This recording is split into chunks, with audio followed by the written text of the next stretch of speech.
Tutti questi mobili sono tutti del ripianamento. Abbiamo triplicato il numero di prese, no, loro sono stati davvero vicini. Abbiamo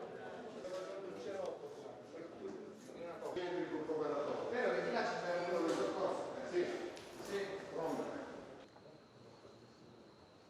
Chirurgia dal vivo e corsi anche teaching dal vivo con gli studenti che possono essere dai medici, dai corsisti quindi possono seguire direttamente. Sostanzialmente è migliorativa rispetto alla soluzione assolutamente sì. Ma anche come spazio. Assolutamente sì. No, non si poteva.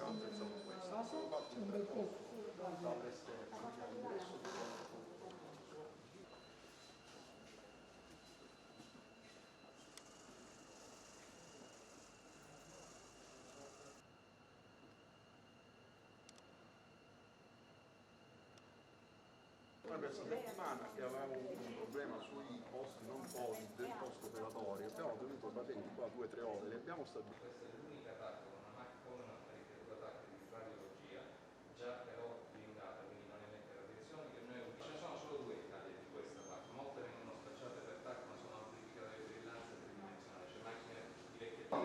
La TAC avanza, la TAC cammina su cingoli, viene avanti, il malato ha la testa aperta, quindi il malato viene coperto, la TAC acquisisce le immagini, le trasferisce a quell'apparecchio che è un neuronavigatore, quell'apparecchio fonde le immagini di risonanza magnetica preoperatoria con quelle TAC intraoperatorie, perché appena si apre la testa esce il sangue, esce il liquore, entra l'aria, cambiano i rapporti anatomici. Quindi se si opera un tumore cerebrale si deve realmente capire dov'è, è fondamentale che ci sia un'integrazione delle immagini.